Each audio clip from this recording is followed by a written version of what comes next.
Hello दोस्तों, नमस्कार। आपका हमारे YouTube channel education classes and nature में स्वागत है। दोस्तों, आज की वीडियो में बात करने वाला हूं त्रिविम रसायन।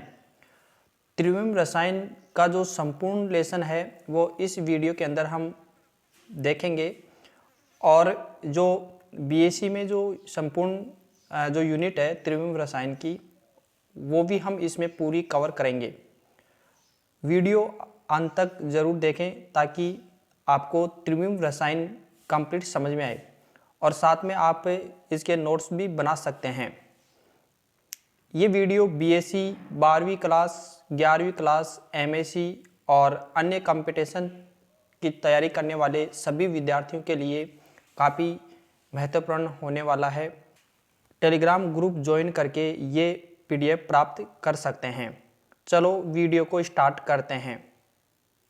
देखिए दोस्तों, त्रिविम रसायन क्या होती है, पहले इसका इंट्रोडक्शन हम देख लेते हैं। त्रिविम रसायन की खोज सर्वप्रथम लिविंग और वेहलकर ने 1826 में की थी। और जो समायवता है वो क्या होती है, पहले समायवता को हम देख लेते हैं। देखिए, वे यौगिक जिनके अणुसूत्र समान होते हैं लेकिन संरचना सूत्र, भौतिक और रासायनिक गुण ये अलग अलग होते हैं, समायवी यौगिक कहलाते हैं। और ये जो घटना है वो समायवता कहलाती है। जैसे हम एक उदाहरण लें, जैसे एथेनॉल और ईथर, इन दोनों का ये जो संरचना सूत्र है दोनों का अलग अलग है, लेकिन इन दोनों का जो अणुसूत्र है C2H6O है। तो ये दोनों परस्पर समायवी यौगिक हैं। इसके बाद में देखिए अमोनियम साइनेट और जो यूरिया है, इन दोनों का अणुसूत्र समान है लेकिन इनकी जो संरचना सूत्र है वो अलग अलग है। दोनों का अगर हम अणुसूत्र की बात करें तो नाइट्रोजन 2 है और जो हाइड्रोजन है ये 4 है, एक कार्बन है और एक ऑक्सीजन है। तो ये इनका अणुसूत्र है लेकिन इनके दोनों का जो संरचना सूत्र है वो अलग अलग है। अब समायवता की जो संपूर्ण वर्गीकरण है वो किस प्रकार किया जा सकता है वो देखिए। समायवता मुख्यतः दो प्रकार की होती है, संरचनात्मक और त्रिविम समायवता। संरचनात्मक समायवता को हम इस 5 भागों में इसको वर्गीकृत कर सकते हैं: श्रृंखला समायवता, स्थिति समायवता, क्रियात्मक समायवता, चलायवता समायवता और मध्यावता समायवता। और जो त्रिविम समायवता है उसको विन्यासी समायवता और स्वरूपण समायवता, इन 2 भागों में विभाजित किया जा सकता है। फिर विन्यासी समायवता है, इसको भी 2 भागों में वर्गीकृत कर सकते हैं: ज्यामितीय समायवता और प्रकाशिक समायवता। तो इस प्रकार ये समायवता का वर्गीकरण था। अब इसके आगे देखिए त्रिविम समायवता है, इसके बारे में हम डिटेल से पढ़ते हैं। देखिए त्रिविम समायवता क्या होती है, जब समायवी यौगिकों की संरचना समान होती है परंतु उनमें विद्यमान समूह या परमाणु की आकाशीय स्थिति अलग अलग होती है, ऐसे यौगिकों को समायवी यौगिक कहते हैं। और ये जो घटना होती है उसको समायवता, त्रिविम समायवता कहते हैं। त्रिविम समायवता 2 प्रकार की होती है: विन्यासी समायवता और स्वरूपण समायवता। पहले हम विन्यासी समायवता के बारे में देखेंगे कि विन्यासी समायवता क्या है। देखिए, इस प्रकार की समायवता में समायवी यौगिक एक दूसरे में बदल जाते हैं जिनके लिए अधिक ऊर्जा की आवश्यकता होती है, क्योंकि स्थिति में परिवर्तन के दौरान पुराने बंध टूटते हैं और नए बंध बनते हैं। विन्यासी समायवता के लिए आवश्यक जो ऊर्जा का मान है 100 किलो कैलोरी प्रति मोल होती है। मतलब विन्यासी समायवता क्या होती है, इस प्रकार की जो समायवता में है वो समायवी यौगिक एक दूसरे में परिवर्तित हो सकते हैं और इनके लिए ऊर्जा की जो आवश्यकता है वो ज़्यादा होती है। और इस समायवता में जो पुराने बंध हैं वो टूट जाते हैं और नए बंध बनते हैं। फिर इसके बाद में जो स्वरूपण समायवता है वो क्या है, इस प्रकार की समायवता में जो समायवी यौगिक होते हैं वो एक दूसरे में परिवर्तित होने के लिए कम ऊर्जा की आवश्यकता होती है, अतः ये कमरे के ताप पर ही एक दूसरे में परिवर्तित हो जाते हैं। इसके लिए ऊर्जा का जो मान होता है वो 5 से लेके 15 किलो कैलोरी प्रति मोल होता है। अब जो विन्यासी समायवता है वो 2 प्रकार की होती है, एक तो ज्यामितीय समायवता और दूसरी है प्रकाशिक समायवता।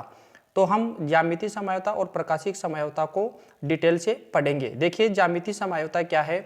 ज्यामितीय समझौता में क्या होता है, एकल बंध वाले यौगिक में मुक्त घूर्णन संभव होता है। मतलब एकल बंध युक्त जो यौगिक होते हैं जिनके मध्य जो कार्बन कार्बन है या कोई अन्य जो तत्व है उनके मध्य एकल बंध होता है, इस कारण ये यौगिक ज्यामितीय समझौता प्रदर्शित नहीं करते। यानी कि ज्यामितीय समझौता प्रदर्शित वही करेंगे जिसमें द्विबंध होता है। द्विबंध युक्त जो यौगिक होते हैं उनमें मुक्त घूर्णन नहीं पाया जाता। ज्यामितीय समझौता एक प्रकार की त्रिविम समझौता है जिसे प्राय कार्बन कार्बन द्विबंध युक्त यौगिक प्रदर्शित करते हैं, क्योंकि इसमें मुक्त घूर्णन नहीं पाया जाता। मतलब जिसमें मुक्त घूर्णन नहीं पाया जाता है वो ज्यामितीय समझौता प्रदर्शित करते हैं। ज्यामितीय समझौता प्रदर्शित करने के लिए जो यौगिक होते हैं उनमें कौन कौन से गुण होने चाहिए या होते हैं। देखिए कार्बन कार्बन के मध्य द्विबंध होना चाहिए। द्विबंध कार्बन परमाणु से जुड़े जो प्रतिस्थापित समूह हैं वो अलग अलग होने चाहिए। ये दो कंडीशन होनी चाहिए। और ज्यामितीय समझौता पर जो ज्यामितीय समझौता है उस पर कार्बन पर जुड़े हुए जो प्रतिस्थापी समूह हैं उनके आधार पर के अनुसार ज्यामितीय समझौता को दो भागों में विभाजित किया जा सकता है। पहली है समपक्ष ज्यामितीय समझौता और दूसरी है विपक्ष ज्यामितीय समझौता। समपक्ष को सिस और जो विपक्ष है उसको ट्रांस भी कहा जाता है। अब इसके बाद में देखिए समपक्ष ज्यामितीय समझौता क्या होती है, इसको देख लेते हैं। द्विबंध से जुड़े प्रतिस्थापी में जब समान प्रतिस्थापी एक दिशा में स्थित होते हैं तो उसको समपक्ष ज्यामितीय समझौता कहते हैं। जैसे ये कार्बन और इस कार्बन के बीच में डबल बंध है और इस पर जुड़े ये प्रतिस्थापी हैं, इसमें समान समूह है एक की ओर स्थित है और इधर हाइड्रोजन हाइड्रोजन ये भी एक की ओर स्थित है। तो इस प्रकार की जो समझौता होती है उसको समपक्ष ज्यामितीय समझौता कहते हैं। और जो विपक्ष ज्यामितीय समझौता है इसके विपरीत होती है, जिसमें समान जो प्रतिस्थापी समूह हैं वो अलग अलग दिशा में होते हैं। तो विपक्ष ज्यामितीय समझौता क्या है, द्विबंध से जुड़े प्रतिस्थापी में जब समान प्रतिस्थापी अलग अलग दिशा में स्थित होते हैं तो विपक्ष ज्यामितीय समझौता का निर्माण होता है। देखिए इसमें ये जो प्रतिस्थापी है और ये प्रतिस्थापी दोनों एक दूसरे से विपरीत दिशा में हैं और इधर हाइड्रोजन हाइड्रोजन ये भी एक दूसरे के विपरीत दिशा में हैं। तो इस प्रकार की जो समझौता होगी वो विपक्ष ज्यामितीय समझौता कहलाती है। अब इसके बाद में देखो ये जो ज्यामितीय समझौता है वो अलग अलग यौगिकों में हम इस प्रकार समझेंगे। जैसे 2 ब्यूटीन है, 2 ब्यूटीन का जो सूत्र लिख के हम उसमें CH3 और CH3 समूह एक की ओर लिखते हैं और हाइड्रोजन हाइड्रोजन है वो एक और लिखते हैं। तो समान जो प्रतिस्थापी समूह हैं वो एक ही दिशा में है। तो ये 2 ब्यूटीन के अंदर समपक्ष ज्यामितीय समझौता है। और इस CH3 मतलब मेथिल समूह को अगर हम विपरीत दिशा में रख देते हैं और हाइड्रोजन हाइड्रोजन को विपरीत दिशा में जोड़ देते हैं तो विपक्ष ज्यामितीय समझौता हो जाती है। इसके बाद में दूसरा उदाहरण है 1,2 डाइक्लोरोएथीन। तो इसमें देखिए क्लोरीन है वो समान दिशा में है और इसमें विपरीत दिशा में है, तो ये विपक्ष और ये समपक्ष। इसी प्रकार जो ब्यूटेनोइक अम्ल है, ब्यूटेनोइक अम्ल का सूत्र ये होता है और इसमें जो ये समूह है, ये दोनों जो समूह हैं वो एक दिशा में है तो समपक्ष हो गया। और हाइड्रोजन हाइड्रोजन समान समूह हैं जो एक ही दिशा में है, इसमें ये दोनों समूह विपरीत दिशा में है और हाइड्रोजन है विपरीत दिशा में है, तो ये विपक्ष ज्यामितीय समझौता प्रदर्शित करता है। इसी प्रकार अन्य उदाहरण और भी ले सकते हैं। जैसे ये मैलेइक अम्ल और फ्यूमेरिक अम्ल दोनों के अणुसूत्र समान हैं, लेकिन अगर जो ये कार्बोक्सिलिक समूह एक ही दिशा की ओर हैं तो एक ही दिशा में होगा तो ये समपक्ष होगा और इसको विपरीत दिशा में जोड़ दिया जाता है तो ये विपक्ष होता है। मतलब अणुसूत्र दोनों के समान हैं लेकिन इसका जो समपक्ष रूप होगा वो मैलेइक अम्ल कहलाएगा और विपक्ष होगा वो फ्यूमेरिक अम्ल कहलाता है। तो इस प्रकार हम इनकी ज्यामितीय समझौता प्रदर्शित कर सकते हैं। अन्य उदाहरण और देखें। ऑक्सीमू में ज्यामितीय समझौता कार्बन तथा नाइट्रोजन के मध्य द्विबंध होने के कारण दोनों ही sp2 संकृत होते हैं। द्विबंध के कारण ही इनमें मुक्त घूर्णन नहीं पाया जाता। यदि इनमें नाइट्रोजन से जुड़े हाइड्रोक्सी समूह कार्बन के हाइड्रोजन की तरफ स्थित होता है तो यह समपक्ष समयोगी और इसके विपरीत होता है तो विपक्ष समयोगी कहलाता है। देखिए कैसे ये जो हाइड्रोजन है इसके जो हाइड्रोक्सी समूह की ओर ही है तो ये समपक्ष और यहाँ पर ये जो हाइड्रोजन है ये इसके विपरीत दिशा में है, हाइड्रोक्सी समूह के विपरीत दिशा में है, तो ये विपक्ष ज्यामितीय समझौता होगी। इसको सिस और इसको ट्रांस भी कहा जाता है। एलिसाइक्लिक यौगिक भी ज्यामितीय समझौता प्रदर्शित करते हैं, जैसे 1,2-डाईमेथिल साइक्लोप्रोपेन, 1,2-डाईमेथिल साइक्लोप्रोपेन। इसमें देखिए जो हाइड्रोजन है एक की ओर है और जो मेथिल समूह है वो एक की ओर है, तो ये समपक्ष, और ये इसके विपरीत दिशा में है, तो ये विपक्ष। इसके बाद में अन्य उदाहरण देखिए 1,3-डाईक्लोरोसाइक्लोब्यूटेन। इसमें भी देखिए क्लोरीन और क्लोरीन एक ही दिशा में है और हाइड्रोजन हाइड्रोजन एक ही दिशा में है, और इसमें विपरीत दिशा में क्लोरीन इधर है और इसमें इधर है, तो ये विपक्ष और ये समपक्ष। अब इसके बाद में आगे देखिए जो ज्यामितीय समझौता हैं उनके गुणधर्म क्या हैं वो हम देखते हैं।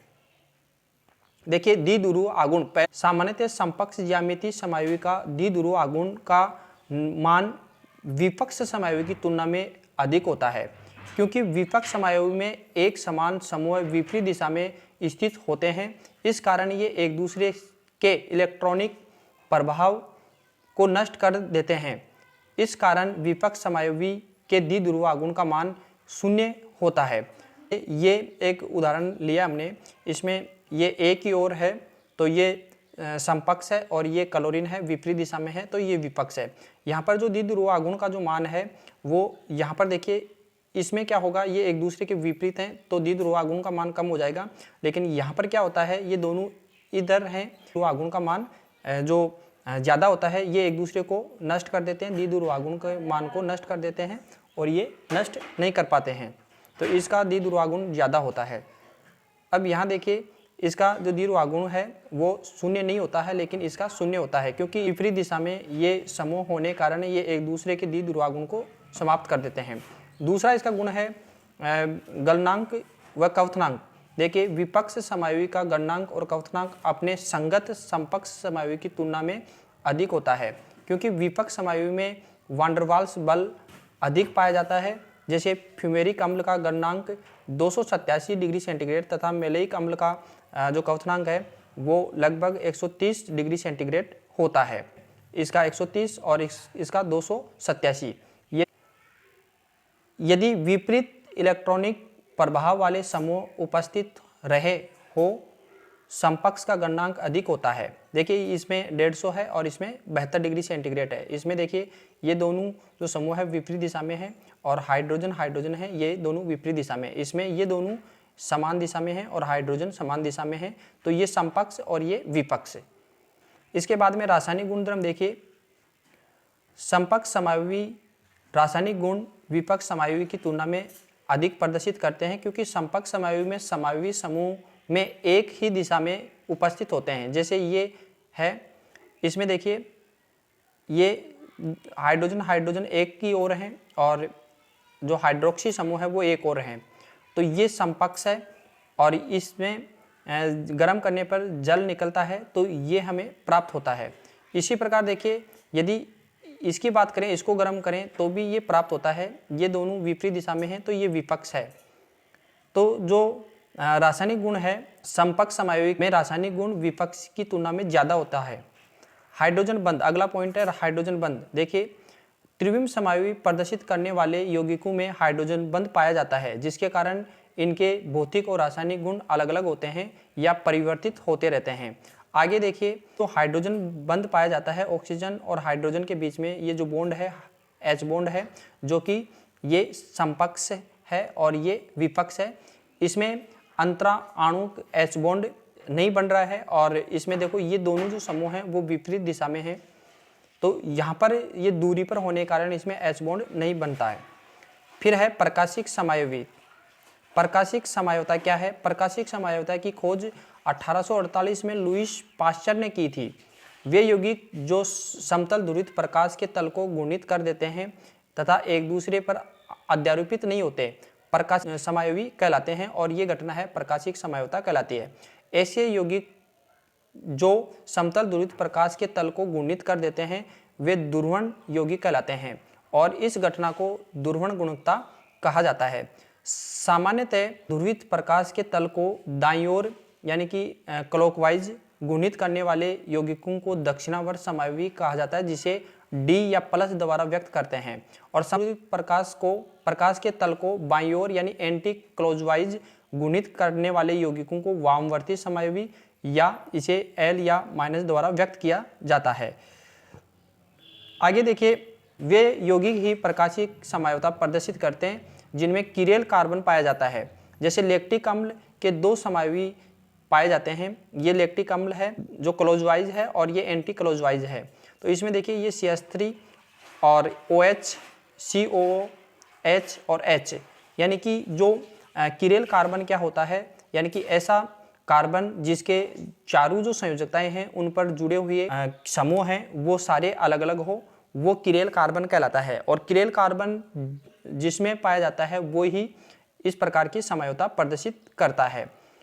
अब इसके बाद में देखिए समतल ध्रुवित प्रकाश क्या होता है। देखिए साधारण प्रकाश की किरणें स्रोतों से निकलने के पश्चात संचरण रेखा के लंबवत सभी दिशाओं में कंपन करती हैं। यदि साधारण प्रकाश को निकोल प्रिज्म में से गुजारा जाता है तो प्राप्त प्रकाश एक ही दिशा में कंपन करता है, जिसे समतल ध्रुवित प्रकाश कहते हैं। और इस तल को समतल ध्रुवित तल कहा जाता है। साधारण प्रकाश को ध्रुवित प्रकाश में बदलने की प्रक्रिया ध्रुवण कहलाती है।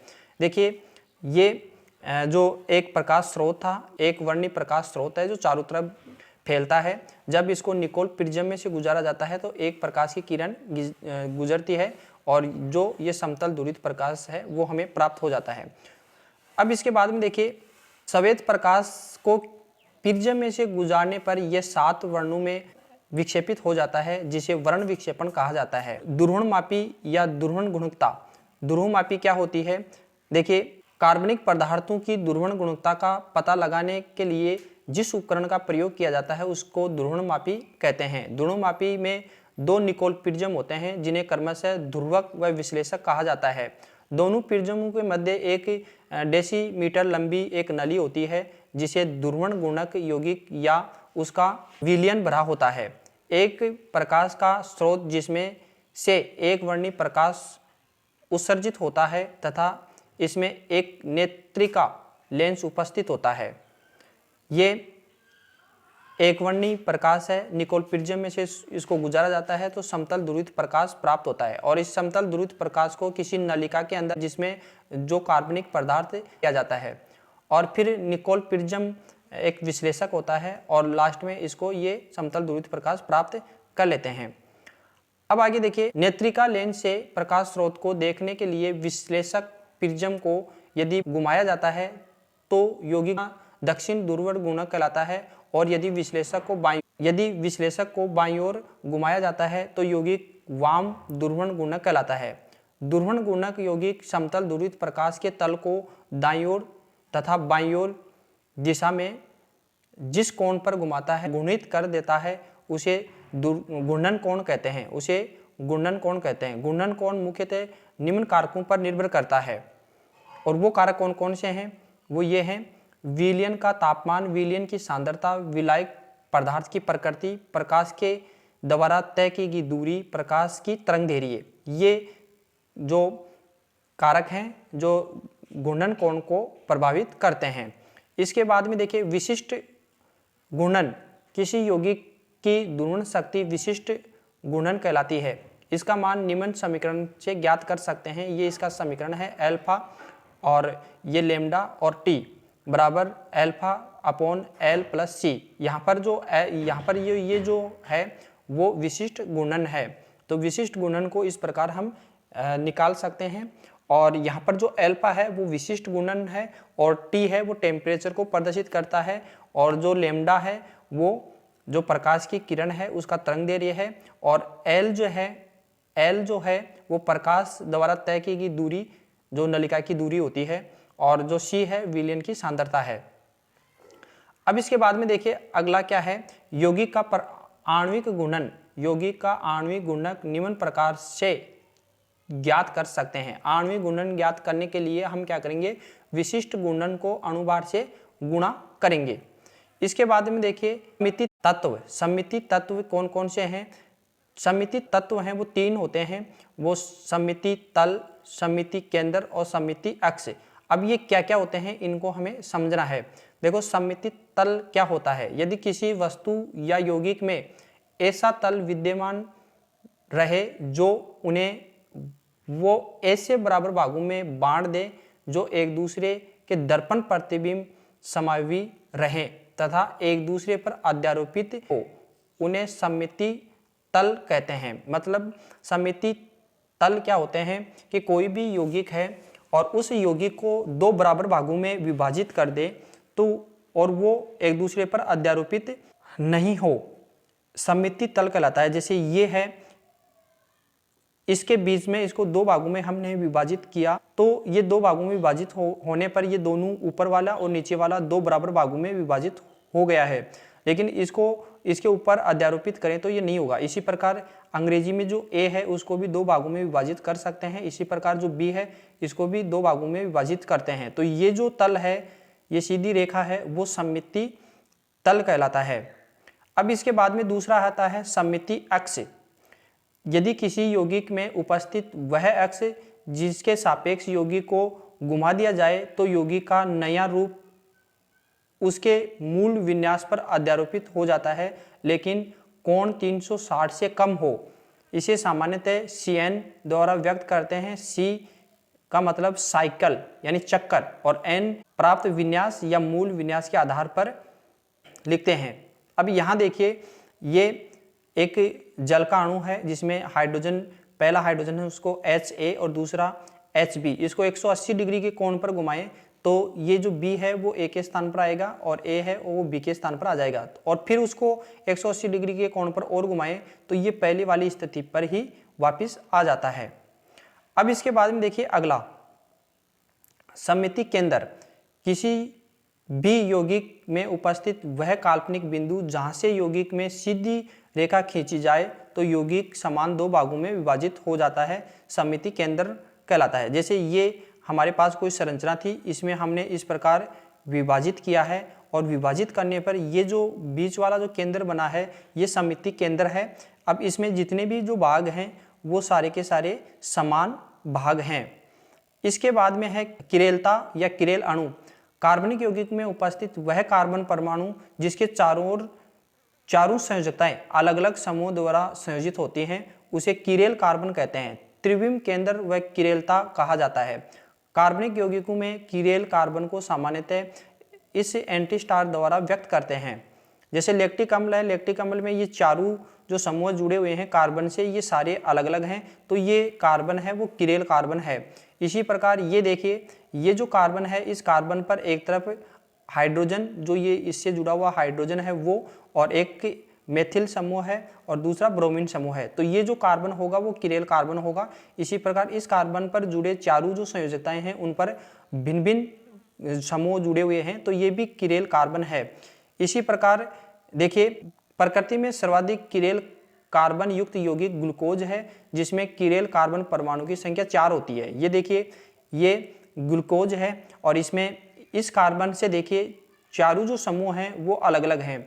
इस पर एक हाइड्रोजन है, एक हाइड्रोक्सी समूह है और एक एल्डिहाइड समूह जुड़ा हुआ और एक कार्बन है। इसी प्रकार जो बाकी जो कार्बन है उसमें भी इसी प्रकार ये समूह जुड़े हुए हैं। देखिए, एक कार्बन 2 3 4, तो ये चारों के चारों क्या हैं, किरेल कार्बन हैं।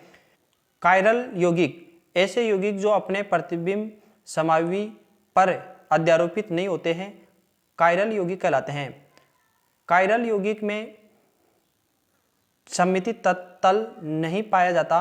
कायरल यौगिक के इस गुण को कायरलता कहते हैं। जैसे दाएं हाथ के जो दस्ताने हैं बाएं हाथ में नहीं पहन सकते। जैसे 2-ब्यूटेनॉल है, इसमें ये कार्बन है, इसमें मेथिल समूह, एथिल समूह और ये हाइड्रोक्सी समूह और ये हाइड्रोजन। इसको दर्पण में देखा जाए तो दर्पण में इस प्रकार ये दिखाई देगा, लेकिन ये एक दूसरे पर अध्यारोपित नहीं होते। इसी प्रकार अकायरल यौगिक वे यौगिक जो अपने दर्पण प्रतिबिंब पर अध्यारोपित हो जाते हैं तथा जिनमें सममिति तल पाया जाता है, अकायरल यौगिक कहलाते हैं। जैसे ये एक राउंड है और ये एक राउंड है, इसको दर्पण में देखें तो ये एक दूसरे पर अध्यारोपित हो जाएगा। इसी प्रकार ये संरचना भी एक दूसरे पर अध्यारोपित हो जाती है। 2 किरेल केंद्र युक्त यौगिक, जब किसी यौगिक में 2 किरेल केंद्र उपस्थित होते हैं तो निम्न 2 परिस्थितियां बनती हैं।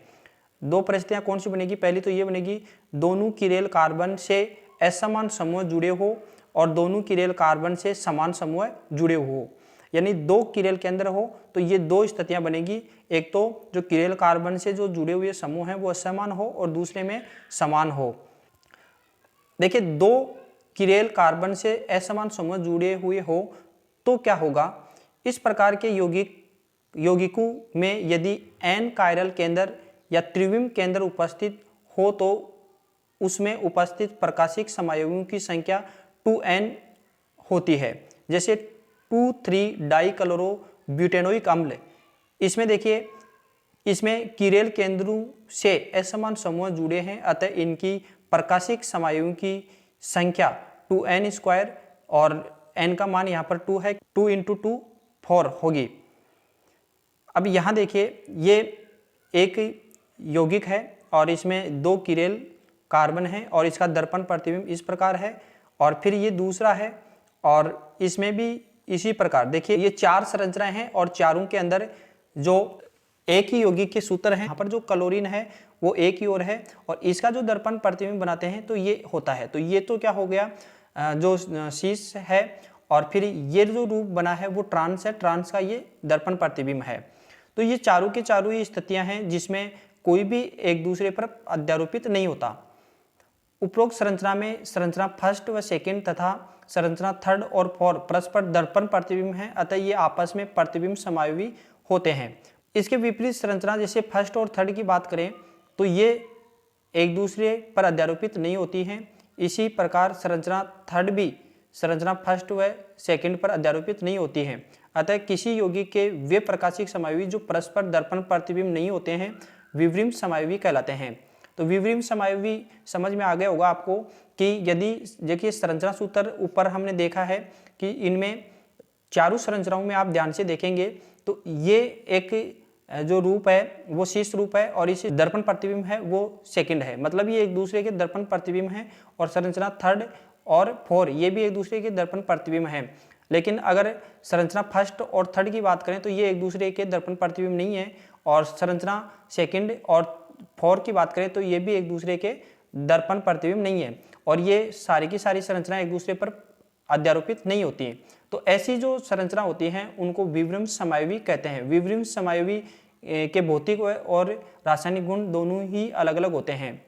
अब इसके बाद में देखिए इरिथ्रो समायोगी, जब दोनों किरेल कार्बन या केंद्र पर उपस्थित समायोगी समूह एक ही दिशा में उपस्थित हो उसे इरिथ्रो समायोगी कहते हैं। देखिए जब दोनों जो किरेल कार्बन है, किरेल कार्बन की संख्या 2 हो और उस पर जो जुड़े हुए समूह हैं वो एक ही दिशा में हैं तो उन्हें इरिथ्रो समायोगी कहेंगे, और इसके विपरीत दिशा में हैं तो उसको हम थ्रियो समायोगी। अब यहाँ पर देखिए ये क्लोरीन और ये क्लोरीन विपरीत दिशा में है तो ये थ्रियो है, और यदि एक ही दिशा में होगा तो इरिथ्रियो। जब किरेल कार्बन या किरेल केंद्र पर उपस्थित समान समूह विपरीत दिशा में उपस्थित हो तो उसको थ्रियो समायोगी कहते हैं। जैसे ये उदाहरण मैंने बता दिया आपको। अब है दोनों किरेल कार्बन से समान समूह जुड़े हुए हो, इस प्रकार के यौगिकों में किरेल कार्बन परमाणु से समान समूह जुड़े होते हैं। जैसे टार्टरिक अम्ल है तो इस कार्बन से और इस कार्बन से दोनों ओर देखिए समान समूह जुड़े हुए हैं, और इस फर्स्ट संरचना की सेकंड संरचना ये दोनों एक दूसरे के दर्पण प्रतिबिंब हैं, और संरचना थर्ड और फोर ये एक दूसरे के दर्पण प्रतिबिंब हैं। इसमें समान समूह एक ही तरफ है और इसमें समान समूह विपरीत ओर है। इसमें ये इरिथ्रो रूप है और इसमें थ्रियो रूप है, क्योंकि जो OH है वो विपरीत दिशा में जुड़ा हुआ है, एक ही दिशा में नहीं जुड़ा हुआ है। अब ये चारों जो संरचनाएं हैं उसमें संरचना फर्स्ट और संरचना सेकंड एक दूसरे के दर्पण प्रतिबिंब हैं, और संरचना थर्ड और फोर एक दूसरे के दर्पण प्रतिबिंब हैं। लेकिन संरचना फर्स्ट और संरचना जो थर्ड है वो एक दूसरे के दर्पण प्रतिबिंब नहीं है। इसी प्रकार संरचना जो सेकंड और फोर ये भी एक दूसरे के दर्पण प्रतिबिंब नहीं है, और ये सारी की सारी एक दूसरे पर दर्पण प्रतिबिंब नहीं होती।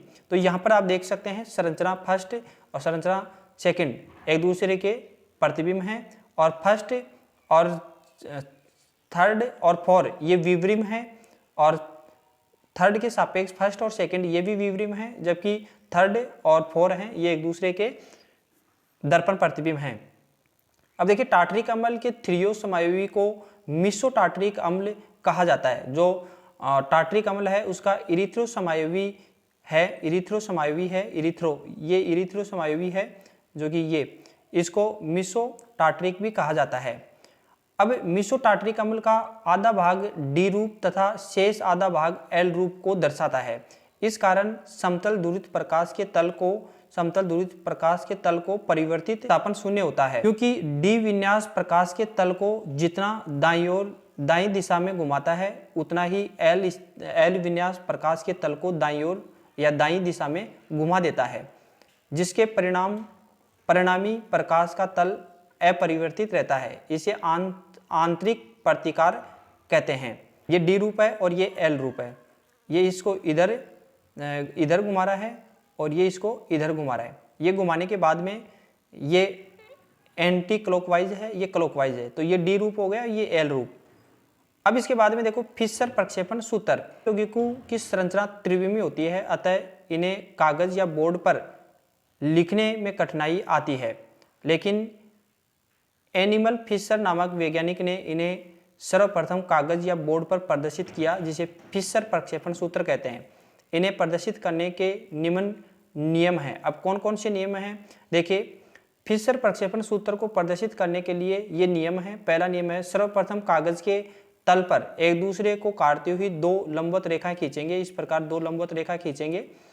जिस बिंदु पर ये दोनों रेखाएं आपस में काटते हैं उसे किरेल केंद्र या कायरल केंद्र कहते हैं। यहाँ पर ये मिल रही हैं तो इसको किरेल केंद्र या कायरल केंद्र कहते हैं। फिर दूसरी क्या है, किसी भी यौगिक की मुख्य श्रृंखला को ऊर्ध्वाधर लाइन पर प्रदर्शित किया जाता है। जो ऊर्ध्वाधर लाइन है, जो खड़ी लाइन है, उस पर प्रदर्शित करेंगे जो मुख्य श्रृंखला है उसको, जिसमें श्रृंखला का प्रथम कार्बन सिरे पर स्थित होता है। जो ऊपर का जो सिरा है उस पर प्रथम कार्बन लिखेंगे।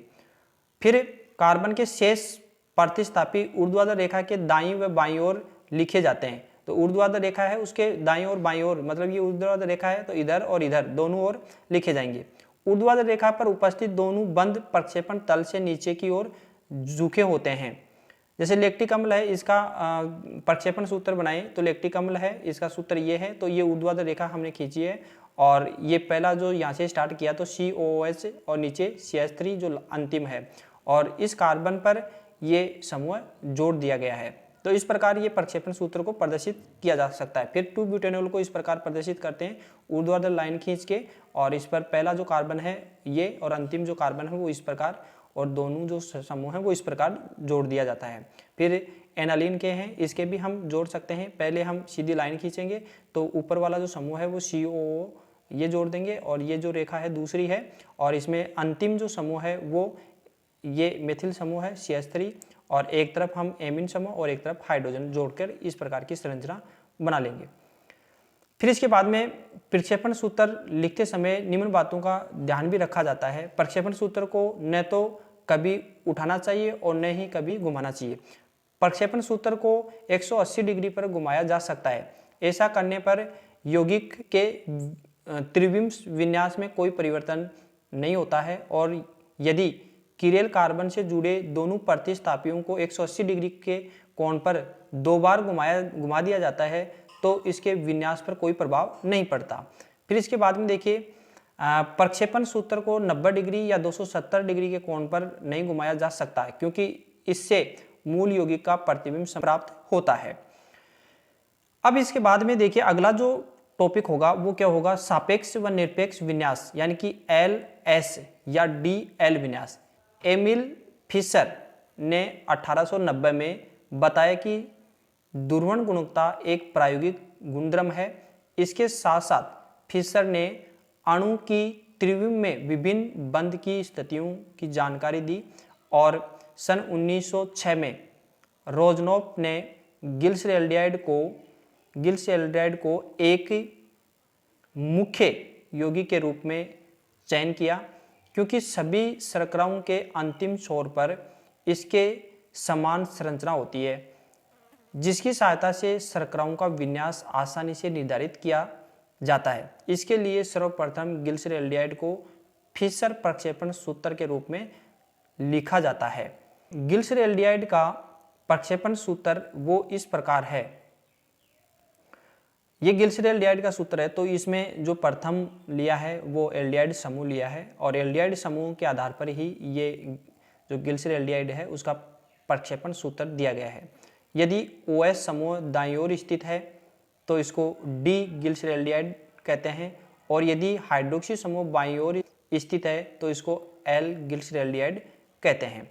यहाँ पर देखिए आप, ये समूह है और इसमें OH समूह है वो दाहिनी ओर है और इसमें OH समूह है वो बाईं ओर है इस कार्बन से। तो ये L रूप और ये D रूप। अतः यौगिक के नाम में D व L का ध्रुवण गुणक में कोई संबंध नहीं है, ये केवल त्रिविम विन्यास को प्रदर्शित करते हैं। इसी प्रकार विभिन्न शर्कराओं के अंतिम छोर को D व L रूप को निम्न प्रकार से प्रदर्शित किया जा सकता है। ये देखिए, ये एक समूह आपको ध्यान में रखना है। अब इसमें OH समूह है वो दाईं ओर है तो इसको D रूप और इसमें OH समूह है वो बाईं ओर है तो ये L रूप। अब इसके ऊपर और भी कई श्रृंखलाएं हम कार्बन की श्रृंखलाएं जुड़ सकती हैं। जैसे ये ग्लूकोज है, इस ग्लूकोज में आप देख लीजिए, यहाँ पर देखिए जो ये समूह है जो ऊपर हमने देखा था, ये जो समूह है, थोड़ा छोटा कर लेते हैं इसको। अब देखिए OH और H, ये CH2OH, तो ये नीचे वाला जो समूह है, ये समूह है, इसमें आप देख सकते हैं कि ऊपर ये जो समूह है वो ऊपर और जुड़ा हुआ है, लेकिन इस समूह को देखकर हम D और L रूप का निर्धारण कर लेंगे। यहाँ पर OH समूह है वो दाईं ओर है तो ये D रूप और यहाँ पर जो OH है वो बाईं ओर है तो ये L रूप हो गया। तो इसको D ग्लूकोज और इसको L रूप, तो D और L रूप इस प्रकार हम निर्धारित कर सकते हैं। फिर देखिए D व L के L केवल प्रकाशीय गुणधर्म को प्रदर्शित करते हैं, विन्यास को प्रदर्शित नहीं करते हैं। अब रेशमिक मिश्रण क्या होता है, देखिए वे यौगिक जिसमें 50% D समावयवी और 50% L समावयवी के गुण मौजूद हो, ऐसे मिश्रण को हम रेशमिक मिश्रण कहते हैं। इसे सामान्यतः DL या प्लस माइनस द्वारा व्यक्त करते हैं।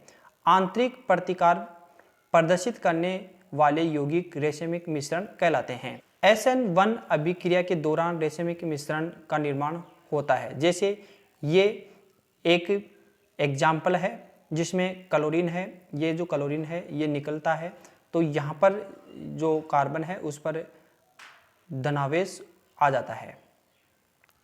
तो यहाँ देखिए ये हमारे पास ये एक कार्बोकेटाइन है और इस कार्बोकेटाइन पर ये जो OH समूह है ये इस कार्बन पर ये अटैक करता है और एक ये है जो इस कार्बन पर अटैक करेगा, OH समूह है। तो इधर से जो अटैक करता है तो ये इस साइड में जुड़ता है और इधर से ये अटैक करेगा तो ये इस साइड में जुड़ता है। तो यहाँ पर दोनों स्थितियाँ संपन्न होती हैं कि OH समूह दाईं ओर और बाईं ओर दोनों स्थितियों में जुड़ सकता है। तो वह प्रक्रिया जिसके दौरान D तथा L यौगिकों से रेशमिक मिश्रण का निर्माण होता है रेशमीकरण कहलाता है। अब आगे देखिए रेशमिक मिश्रण का पृथक्करण। रेशमिक मिश्रण में उपस्थित D तथा L समूह को निम्न विधियों से अलग कर सकते हैं या पृथक कर सकते हैं। पहली विधि है यांत्रिक विधि। देखिए इस विधि द्वारा सर्वप्रथम अमोनियम टार्ट्रेट के D तथा L समूह को पृथक किया गया था।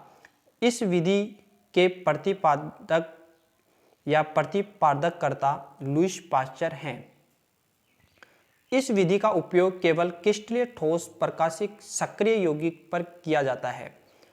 D तथा L एक दूसरे के दर्पण समावयवी होते हैं, इस कारण ये एक दूसरे पर अध्यारोपित नहीं होते हैं, अतः इन्हें सूक्ष्मदर्शी की सहायता से पृथक कर लिया जाता है। दूसरी विधि है जैव वियोजन विधि। इस विधि के प्रतिपादक लुईस पाश्चर हैं। इस विधि के अनुसार यदि रेशमिक मिश्रण में छोटे जीव जैसे जीवाणु, कवक आदि को पनपने दिया जाए तो ये छोटे जीव एक समावयवी D या L को नष्ट कर देते हैं तथा शेष समावयवी रह जाते हैं। मतलब इस विधि के अंदर क्या किया जाता है कि रेशमिक मिश्रण में छोटे जीवों को पनपने दिया जाता है, यानी छोटे जीव उसमें विकसित होने दिया जाता है, जिससे जो एक रूप या तो डी रूप या एल रूप दोनों में से एक को नष्ट कर देगा तो शेष समावि उसमें प्राप्त हो जाएगा। जैसे अमोनियम टार्ट्रेट के डी व एल रेशमिक मिश्रण में पेनिसिलियम जो कवक है वो पनपने दिया जाए तो इसे डी समावि को नष्ट कर देगा और एल समावि है वो उसमें शेष रहेगा। इस विधि की निम्न कमियां हैं। उचित जीवाणु का चयन करना कठिन कार्य है। जीवाणु तनु विलयन में ही पनपते हैं, अतः तनु विलयन से पदार्थ प्राप्त करने में काफ़ी लंबा समय लगता है। ये एक महंगी विधि है।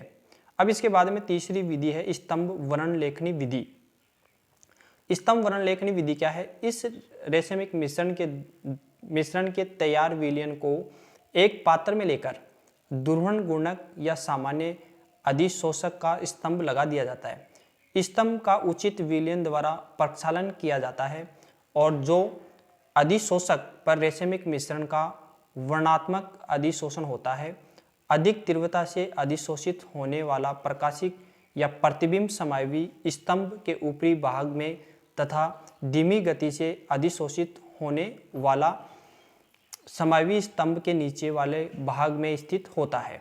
स्तंभ को बाहर लाने पर दोनों समावि कॉलम से बाहर आ जाते हैं।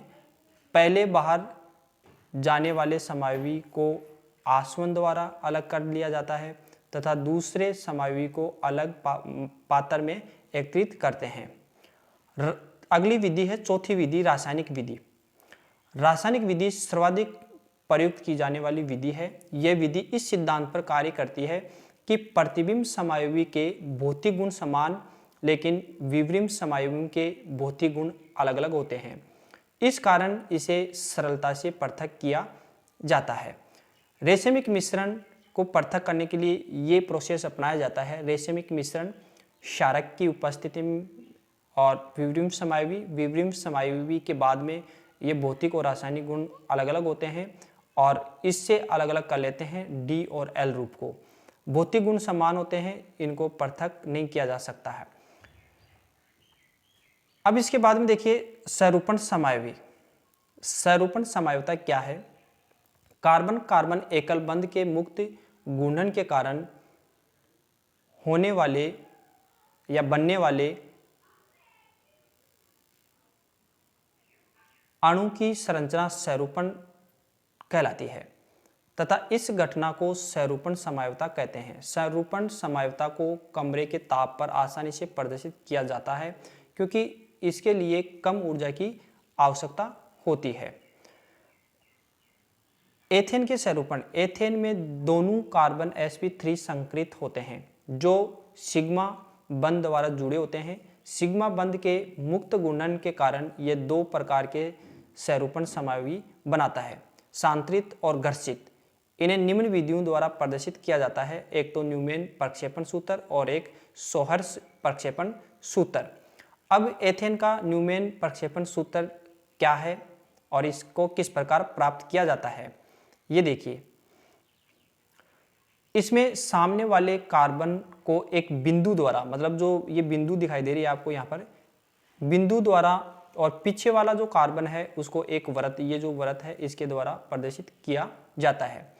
और हाइड्रोजन परमाणु को 120 डिग्री के कोण पर खींची गई तीनों रेखाओं पर खींचा जाता है, मतलब लिखा जाता है। ये जो तीन रेखाएं हैं ये 120 डिग्री के कोण पर हैं और इसके जो पीछे वाले जो डॉट डॉट हैं ये पीछे वाले कार्बन पर हैं। इसी प्रकार ये है घर्षित और ये है सांत्रित रूप। सांत्रित रूप में क्या किया जाता है वो देखिए। ऊर्जा की बात करें तो घर्षित की ऊर्जा ज्यादा होती है, सांत्रित की कम होता है। स्थायित्व सांत्रित ज्यादा होता है, घर्षित कम होता है।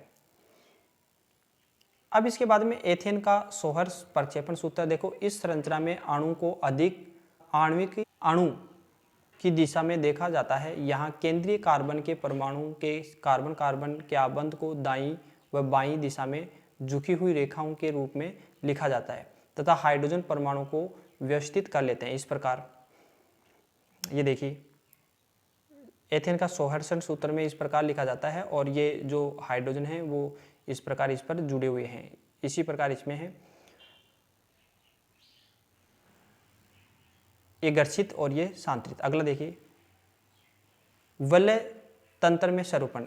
इसका मुख्य उदाहरण साइक्लोहेक्सेन है। साइक्लोहेक्सेन में सभी कार्बन एक sp3 संकरित होते हैं जो 109 डिग्री 28 मिनट के बंद कोण पर विन्यासित हैं। मोर नामक वैज्ञानिक ने साइक्लोहेक्सेन के 2 स्वरूपण समावि प्रदर्शित किए हैं, का रूप और दूसरा जो रूप है वो कुर्सी रूप। ये देखिए, एक तो ये है और दूसरा नौका रूप। देखिए, नौका स्वरूपण में कार्बन C1 तथा C4 के हाइड्रोजन परमाणु घर्षित होने से एक दूसरे के निकट होते हैं जो त्रिविम बाधा डालते हैं, जिसे फ्लैगपोल हाइड्रोजन कहा जाता है। फ्लैगपोल हाइड्रोजन कहा जाता है। अब देखिए कुर्सी रूप। इस स्वरूपण में सभी हाइड्रोजन परमाणु सांतरित अवस्था में होते हैं, अतः यह साइक्लोहेक्सेन का स्थायी समावि होता है। ये देखिए कुर्सी रूप है। इसमें जो हाइड्रोजन है ये इस प्रकार इस पर जुड़े हुए हैं, तो ये कुर्सी रूप है।